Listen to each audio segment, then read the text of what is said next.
আমি গেট খুলছি, কই কি কয় হুজুর ও আপনি?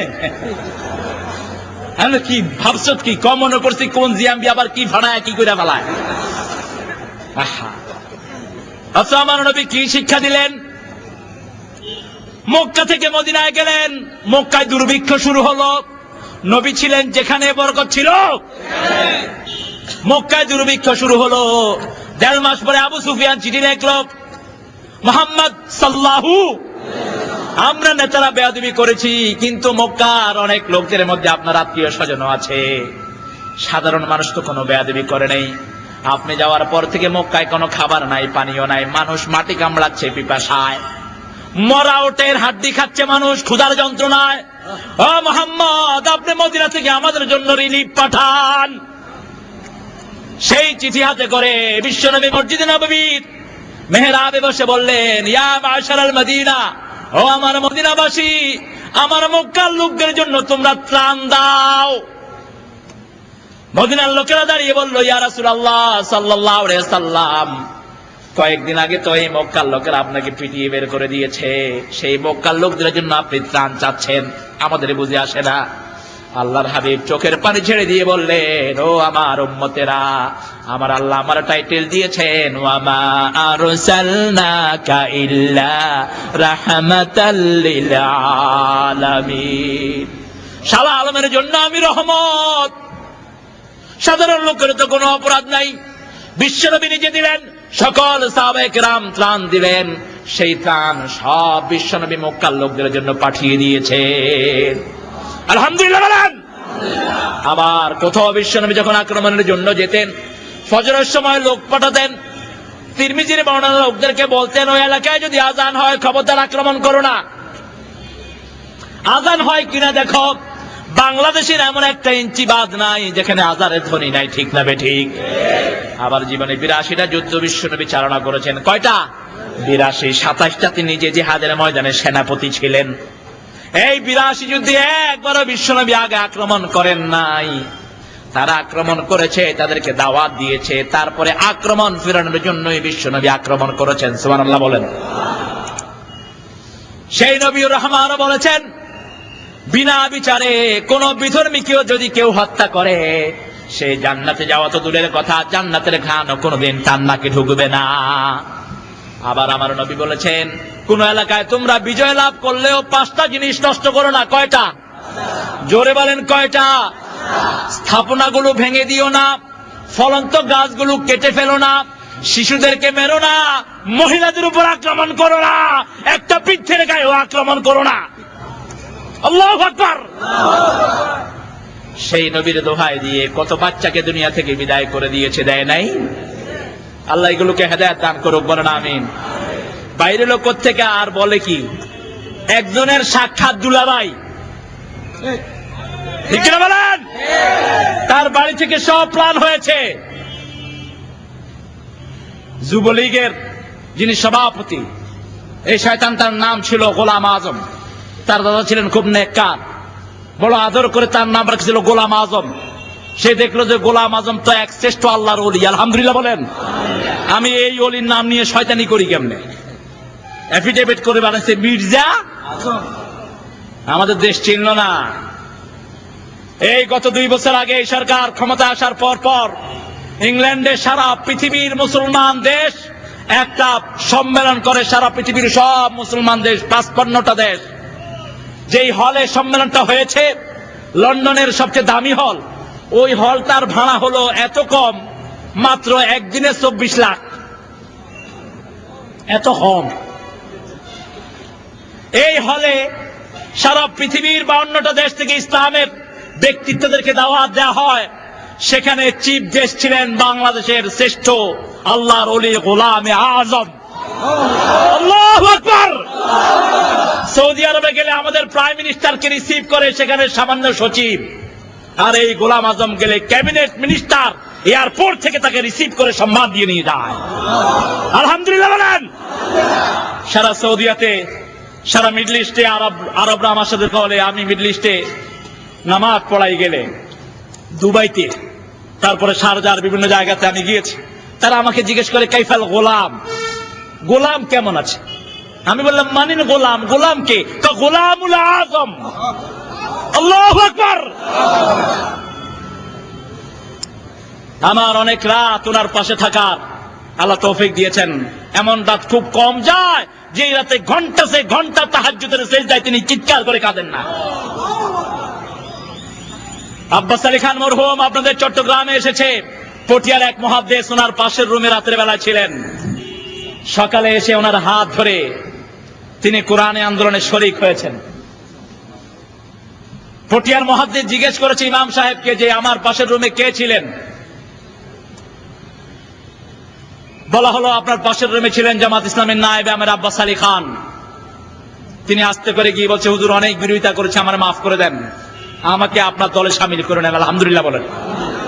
ইমাম অবাক হয়ে বলছে, আপনি কি পেলেন? তিনি বলছেন, গত রাতে আমি যখনই উঠেছি এই রুম থেকে আয়াতুল কুরসির আওয়াজ আমি শুনেছি। আমার মনে হয়েছে সারা রাত তিনি ঘুমান নাই, সারা রাত তিনি আয়াতুল কুরসি তেলাওয়াত করেছেন।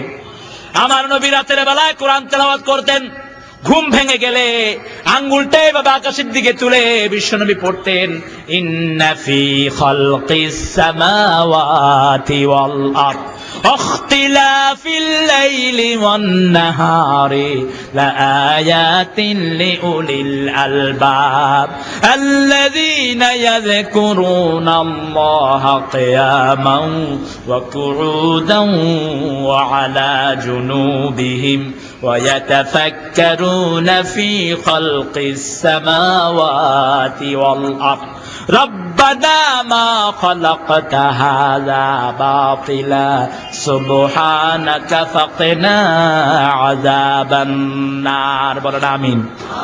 আর আয়াতুল কুরসি খুব বেশি পড়তেন। সূরা হাশরের শেষ 3 আয়াত খুব বেশি পড়তেন মুহাম্মদ সাল্লাল্লাহু। জন্মের পর থেকেই বিশ্বনবী আদর্শ, জীবনে একটা কাজও এমন নাই যে এই কাজের জন্য নাফসি নাফসি করতে হবে, ঠিক না বে ঠিক? এমন আদর্শ, তবে সবাই এটা পাবে না। কেউ যদি আল্লাহর জিকির না করে আমার নবীকে আদর্শ হিসেবে গ্রহণ করতে। সূরা মুহাম্মদ আজকে পড়ছিলাম, সূরা মুহাম্মদ একটা সূরা আছে না নাই? জোরে কও না।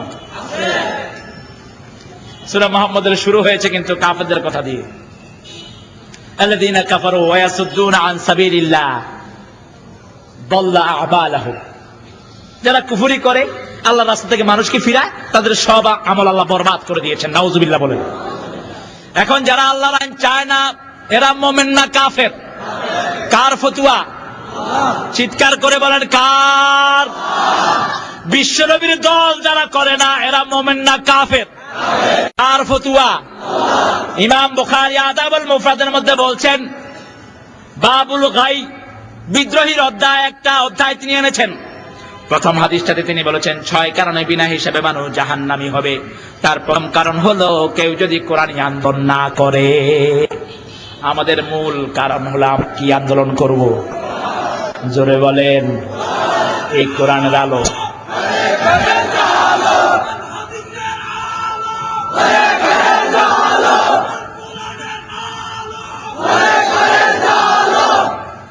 স্লোগানটা শক্তি হয় নাই, এটা বোধ গুনাহ হয় দিলে না তো আপনারা দেন না কেন সবাই?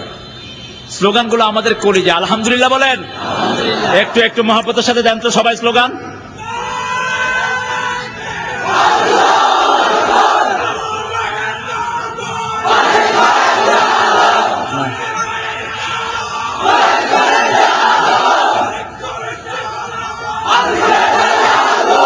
আলহামদুলিল্লাহ বলেন। ছাত্র শিবির একটা দল আছে না, রক কাটে না, কয় গলা কাটে দেয়, রক কাটা, এটার নাম দিয়েছে পত্রিকাগুলো। বাংলাদেশের সব পত্রিকা হলো ইসলাম বিরোধী। একটা পত্রিকা বরাবর ইসলামের পক্ষে লেখে, আরেকটা পত্রিকা ইসলামের পক্ষে ছিল, এখন ইসলামের বিপক্ষে এতদিন যা লিখছে এটার কাফারা আদায় করতেছে। ইনকিলাব এখন মুশরিকদের মুখপত্রে পরিণত হয়েছে। ইনকিলাবের সাথে ইসলামের এখন কোন সম্পর্ক নাই। ওই আব্দুল মান্নান ইন্তেকাল করেছেন, আল্লাহ তাকে মাফ করে দিক। চুরি চেঁচামি যা করছে আল্লাহ মাফ করে দিক। তার ছেলেটা এটা নাস্তিক। এটার সাথে সুন্নতের কোন সম্পর্ক? বাহাউদ্দিন এটা নাস্তিক, মুশরিকদের পয়সা খেয়ে শয়তান পেট পুরা করেছে। এই জন্য আল্লাহ ধরেছেন সার্কুলেশন এখন 12,000-এর নিচে, কুত্তাও পড়ে না। ঠিক না বলেন? আমরা কারো বিরোধী নই, কিন্তু কোরআনের বিরুদ্ধে যারা কথা বলবে আমাদের সাথে তাদের কোনো সম্পর্ক। বিশ্বনবী সাল্লাল্লাহু আলাইহি ওয়াসাল্লামকে সাহাবায়ে কেরাম জিজ্ঞেস করলেন কারা জান্নাতি। বুখারী বর্ণনা আল্লাহর হাবিব বলেন মা আনা ওয়া আসহাবী, আমি যেটার উপর আছি, আমার সাহাবীরা যেটার উপর আছে, ওই দলে যারা থাকবে তারা জান্নাতি হয়ে যাবে। এদেশে ইসলামের জন্য রক্ত দিয়েছে ইসলামী ছাত্র শিবির। একটা না, দুইটা না, 124টা ছেলের রক্তে রঞ্জিত হয়েছে বাংলার জমিন। আল্লাহু আকবার, ইসলামী ছাত্র শিবির জিন্দাবাদ, জিন্দাবাদ, শহীদদের রক্ত জিন্দাবাদ। এই চট্টগ্রামের মহানগরীর মাটি শহীদ আব্দুর রহিম, আব্দুল জব্বার মরহুম মগফুরের একটা শ্রেষ্ঠ সন্তান। মাত্র 9.5 বছরে সে কোরআনে হাফেজ হয়েছে। সকালবেলায় নাস্তার জন্য হোস্টেলে তাকে বলা হলো, সে বলল কোরআনের মিছিল বের হবে, মিছিল থেকে এসে আমি নাস্তা খাবো, আর না হয় জান্নাতের রাস্তা যেন আল্লাহ আমাকে কবুল করে। আগের রাত্রে সারা রাত আমার 2টি লাইন তার ডায়েরিতে লেখা ছিল। আমি আল্লাহর শুকরিয়া আদায় করেছি, আল্লাহ ওই লাইনগুলোকে কবুল করেছেন। সে সারা রাত পড়ছে, আমাকে শহীদ করে সেই মিছিলে শামিল করে নিও, যেই মিছিলের নেতা আমির হামজা, খুবাইবে খাব্বাব, আল্লাহর ছিল যারা অতি প্রিয়, শামিল করে নিও। বলেন না আমিন।